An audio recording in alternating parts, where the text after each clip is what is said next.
அன்பார்ந்த நேயர்களே, இப்பொழுது ஒரு முக்கியமான வர்ம ஆற்றல் நிலை கொள்ளுகின்ற இடத்தை காமிக்க இருக்கிறோம். அந்த இடத்துல என்ன அதனுடைய முக்கியத்துவம் என்ன அப்படின்னு சொன்னால், நம்ம உடம்புக்குள்ளே ஆன்டிடாக்சின் எஃபெக்ட், அதாவது உடம்புக்குள்ளே விஷத்தன்மை அடையும் பொழுது அந்த விஷத்தன்மையிலிருந்து நம்ம உடம்பை எவ்வாறு பாதுகாப்பது. விஷத்தன்மை எப்போ அப்படின்னு சொன்னால், ஒரு கால் நம்ம தற்கொலை செய்து கொள்ளணும் அப்படின்னு மருந்து சாப்பிட்டாலும் உடம்புக்குள்ளே விஷத்தன்மை இதாகிடும். அதுக்கடுத்து பாம்பு, அது மாதிரி விஷப்பாம்புகள் கடித்த பிறகும் உடனடியாக உயிர் போவதற்கான ஆபத்தான சூழ்நிலை இருக்கும். இப்போ இது மாதிரியான காலங்களில் எப்படி நம்ம அதுக்கு அந்த புள்ளிகளில் அழுத்தம் கொடுத்து நம்ம உயிரை காப்பாற்றுவது என்பதை பற்றி இப்போது விளக்க இருக்கிறோம். அது மட்டும் கிடையாது, இப்போ வந்து ஒரு மெடிசன் சாப்பிட்டீங்க, அந்த மருந்தே நமக்கு ஒத்துக்காமல் போயிடுச்சு அப்படின்னாலும் அந்த மருந்தோட எஃபெக்டையும் நம்ம உடம்புல வந்து அழிச்சு எடுத்துடலாம். ஆபத்தான சூழ்நிலையில் ஒருவர் இந்த மாதிரியான காலகட்டத்தில் இருக்கிற பொழுது உடலில் விஷத்தன்மையை நீக்கி அவரோட உயிரை காப்பாற்ற முடியும். அந்த வர்ம ஆற்றல் நிலை கொள்ளுகின்ற இடம் எங்கே இருக்குது அப்படின்றத இப்பொழுது பார்க்கலாம். அந்த வர்ம ஆற்றல் நிலை கொள்ளுகின்ற இடம் எங்கே இருக்குது அப்படின்னு சொன்னால், அந்த வர்ம ஆற்றல் நிலை கொள்ளுகின்ற இடம் எங்கே இருக்குது அப்படின்னா, இதுதான் அந்த வர்ம ஆற்றல் நிலை கொள்ளுகின்ற இடம். இது வந்து காலோட அந்த எலும்பு இருக்கு இல்லையா, இந்த உட்புற கணுக்கால் எலும்பு, இந்த உட்புற கணுக்கால் எலும்புலேருந்து பக்கவாட்டில் இருக்கக்கூடிய இந்த குழிவான பகுதியாகும். இந்த குழிவான பகுதியில் அந்த ஆற்றல் வந்து நிலை கொள்ளுது.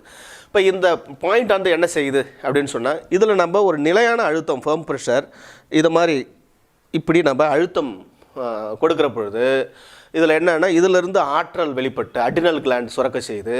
அடினல் கிளாண்ட் சுரக்க செய்யும்பொழுது நம்ம உடம்புக்குள்ளே அடினல் கிளாண்ட் வெளிப்படுவது மட்டும் இல்லை, கிட்னியிலேருந்து சுரக்கக்கூடிய கார்டிகோஸ்டீராய்டிலேருந்து கார்டிசோன் வரையிலும் கூட எல்லா என்சைமையும் இது சுரக்க செய்யும்.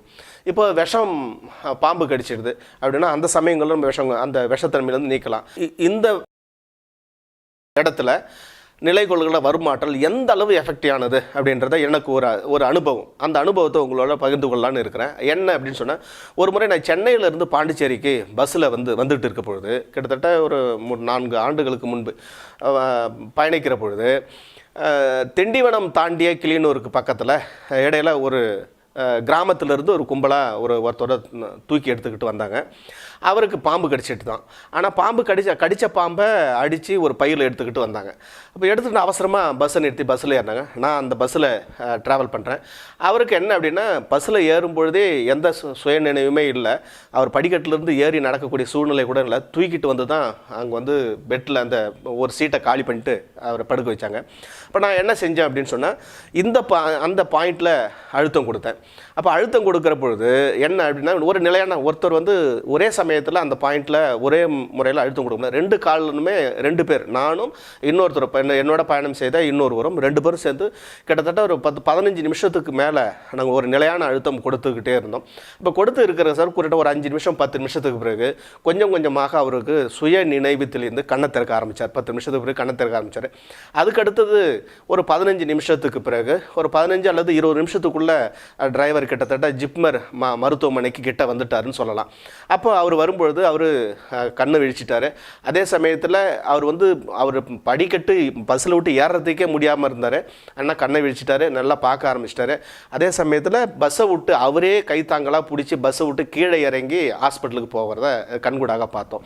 இதை எப்படி நம்ம இதுக்கு ப்ரெஷர் கொடுக்கறது, அந்த விஷத்தன்மை எப்படி இது எடுக்குது அப்படின்னு சொன்னால், நம்ம உடம்புக்குள்ளே இருக்க அடினல் கிளாண்டை இயக்கக்கூடிய ஒரு முக்கியமான வர்மாற்றல் இதில் நிலை கொள்கிறது. அது மட்டும் கிடையாது, கிட்னியோட என்சைம்ஸையே அது மீண்டும் சுரக்க செய்கிறது. கிட்னியில் தான் என்ன பண்ணால் கார்டிகோஸ்டீராய்டிலேருந்து கார்டிசோன் வரையிலும் எல்லா என்சைமும் சுரக்குது. அவசர காலங்களில், ஆபத்தான காலங்களில் நம்ம உடம்புக்குள்ளே அதிகமான வலிகளையோ மற்ற சூழ்நிலைகளை ஏற்படுகின்ற போது நம்ம உடம்புக்குள்ளே இருக்கிற அடினல் கிளாண்ட்லேயும் கிட்னியிலிருந்து சுரக்கக்கூடிய அந்த என்சைம் தான் நமக்கு ஆபத்தான காலங்கள் உதவி புரிகிறது. அந்த கிட்னியில் இருக்க என்சைம் வந்து நம்ம 1 by 1 அதிக நேரம் அழுத்தம் கொடுக்க கொடுக்க கொடுக்க கூட கிட்னியில் இருக்கின்ற அனைத்து என்சைம்களுமே வெளியில் வர ஆரம்பிக்கும். அப்படி வர ஆரம்பிக்கும். நம்ம எப்படிப்பட்ட ஆபத்தான காலகட்டத்திலும் அது நம்ம உயிரை காப்பாற்றக்கூடிய முக்கியமான இடமாக இருக்கும். இதை நாம் பிறந்தவங்க எல்லோருமே நம்ம எப்படி இது அழுத்தம் கொடுப்பது, அதை நிலையான அழுத்தம் கொடுக்க வேண்டும். அவர் கண்ணு விழிக்கிற வரையிலும் கிட்டத்தட்ட 15 நிமிஷம் அளவுக்கு 20 நிமிஷம் வரை கூட இருக்கலாம். நிச்சயமாக 20 அல்லது 25 நிமிஷத்துக்குள்ள ஒருவர் பாம்பால் தீண்டப்பட்டவர் அவர் கண்ணு வீழ்ச்சிடுவார், அவரை உயிரை காப்பாற்ற முடியும். மற்றபடி சின்ன சின்ன ட்ரக்ஸ் எடுக்கிறதுனால வரக்கூடிய உபாதைகள் இருந்து இதில் மற்ற எல்லா விஷயங்களும் விஷயங்களும் நாம் இந்த ஒரு புள்ளியே போதுமானது. அதை விட ஒரு முக்கியமானது என்ன அப்படின்னு சொன்னால், இந்த புள்ளியை பற்றி இன்னொரு செய்தியை சொல்ல இருக்கிறோம். ஏன்னா பெயின்லெஸ் டெலிவரி, அதாவது வலியில்லா பிரசவத்தை கொடுக்க முடியும். பெயின்லெஸ் டெலிவரி இப்போ அலோபதி மருத்துவர்கள் இந்த செய்தியை நீங்கள் உங்களுடைய மருத்துவமனையில் நீங்கள் செஞ்சு பார்க்கலாம். பிரசவ காலங்களில் இந்த புள்ளிகளில் நீங்கள் நிலையான அழுத்தம் கொடுக்குற பொழுது குழந்தை பிறக்க முடியாத ஒரு சூழ்நிலை ஏற்படுது. தசை நான்கள் பெல்விக் கேவிட்டியில் தசை நான்கள் சுருங்கி விரிய முடியாத ஒரு சூழ்நிலையில் குழந்தை பிறப்பதற்கு ரொம்ப வலியுடன் கூடிய அவஸ்தையில் இருக்கிற ஒரு தாய்மார்களுக்கு நீங்கள் அழுத்தம் கொடுக்குற பொழுது அட்ரினல் கிளாண்டும் கிட்னிலுடைய என்சைமும் சுரக்க செஞ்சு வலியே இல்லாமல் குழந்தை பிறக்கக்கூடிய சூழ்நிலை உருவாகும். அது மட்டும் கிடையாது, நீங்கள் ப்ரெஷர் கொடுக்க ஆரம்பித்த அந்த நிமிடத்திலிருந்தே நீங்கள் மானிட்டரில் பார்க்கலாம். மானிட்டரில் ஒரு சேஞ்ச் ஆகும். அதான் வலியோடு அவஸ்தைப்படுகின்ற அந்த சூழ்நிலையும், மானிட்டரில் அந்த வலியோடு இருக்கின்ற இந்த சூழ்நிலையும், அந்த குழந்தை பிறக்கின்ற அந்த எல்லா சூழ்நிலையும் சாதகமான ஒரு சூழ்நிலையை அது ஏற்படுத்தும். இதை நீங்கள் மானிட்டர்லேயே நீங்கள் வாட்ச் பண்ணலாம். அது க்ளீனாக உங்களுக்கு பாசிட்டிவான ஆஸ்பெக்டில் அது போயிட்டு இருக்கிறது என்பதை நீங்கள் மருத்துவர்களாக நீங்கள் அதை வாட்ச் பண்ண முடியும். அருவ அறிவியல் கோட்பாடுகள் அந்த அளவுக்கு சரியானதாக இருக்குது. நம்ம பயோவுக்கு மருத்துவத்தில் இந்த வர்ம ஆற்றலை நம்ம எவ்வாறு சீராக பராமரிப்பது, அதன் மூலமாக அவசர காலங்களில் இது உதவிகரமான புள்ளியாகவும் இருக்குது.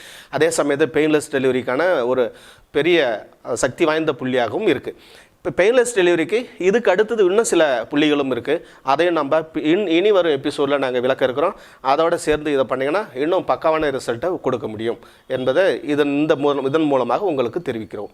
ஆபத்தான சூழ்நிலையில் ஒரு விஷம் சாப்பிட்டாலோ அல்லது பாம்பு கடி ஏற்பட்டாலோ கடித்த பிறகு அவருக்கு எப்படி நம்ம ட்ரீட்மெண்ட் கொடுக்குறது அப்படின்னு பார்க்கலாம். இப்போ இந்த மாதிரி என்ன பண்ணோன்னா, அந்த பாயிண்டில் அந்த கட்டை விரல் இப்படி அழுத்தி அந்த கட்டை விரலுக்கு மேலே இன்னொரு கட்டை விரலை அழுத்தி ஒரு நிலையான அழுத்தம் கொடுக்கணும்.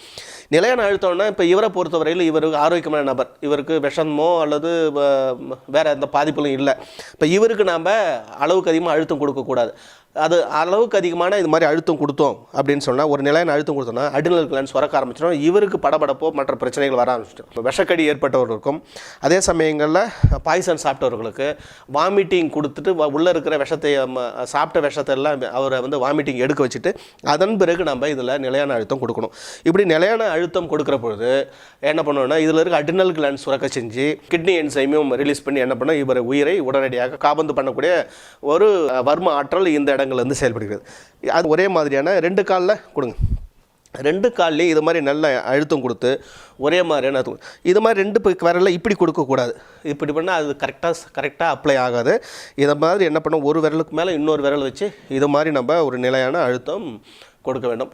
இப்படி நம்ம கொடுக்குற பொழுது எவர் ஒருவரையும் ஆபத்தான சூழ்நிலையிலிருந்து இந்த வர்ம ஆற்றலை இயக்குவதன் மூலம் ஒருவருடைய உயிரை நம்ம காப்பாற்ற முடியும். ஆனால் எக்காரணத்தை கொண்டும் ஒருவர் ஆரோக்கியமான இருக்கிற சூழ்நிலையில் இந்த பகுதிக்கு அழுத்தம் கொடுத்து இயக்குவது என்பது மிகவும் ஆபத்தான விஷயமாகும். ஆகவே அது மாதிரி செய்யக்கூடாது.